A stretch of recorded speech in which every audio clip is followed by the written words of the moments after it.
Princess Diana's funeral 21 years ago was one of the biggest televised events to date, with more than 750 million pairs of eyes watching it around the globe. Her death at the age of 36 on August 31, 1997 caused a ripple of grief and disbelief across the world, especially as it emerged she died in a car crash in the Pont tunnel in Paris, alongside her lover Dodi Fayed and her driver, Henri Paul. As the country reeled from her shocking death, officials turned their heads to the pressing need for a send-off fit for a royal, even if she was no longer technically part of the royal family thanks to her divorce from Prince Charles.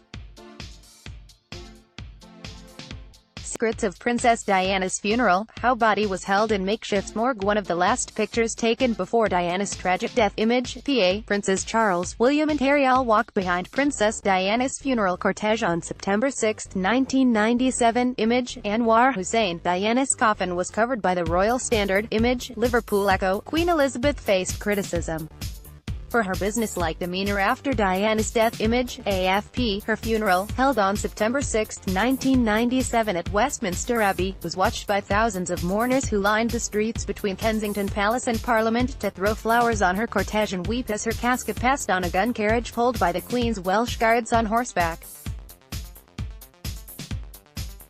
2,000 people attended the actual funeral service inside the Abbey, including many of her famous personal friends, who she had met during the course of her charity work with AIDS, landmines and cancer organizations.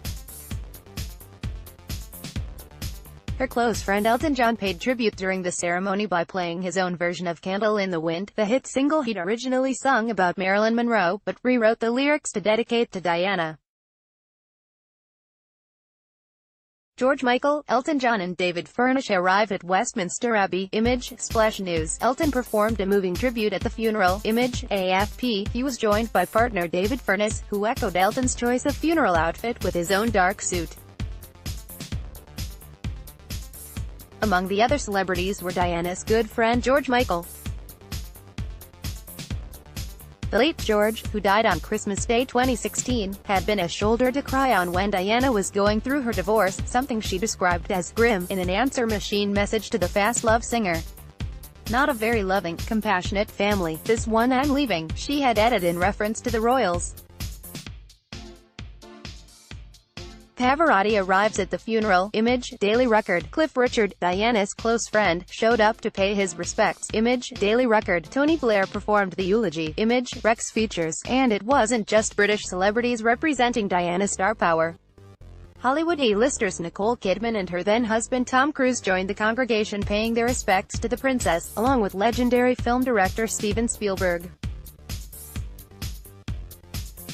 They appeared downcast as they chatted with Spielberg outside the Abbey ahead of the service, with Nicole wearing a black cloche hat. Tom Hanks, Steven Spielberg, Nicole Kidman and Tom Cruise outside the Abbey. Image, Liverpool Echo. Sting and his wife Trudy Styler were also there. Image, Liverpool Echo. Luciano Pavarotti with his companion Nicoletta Mattovini. Image, Reuters. Iconic Italian tenor Luciano Pavarotti, who also counted Diana among his personal friends, arrived with his companion Nicoletta Mattovini, while Cliff Richard, a friend to the royals, also came to say his final goodbye.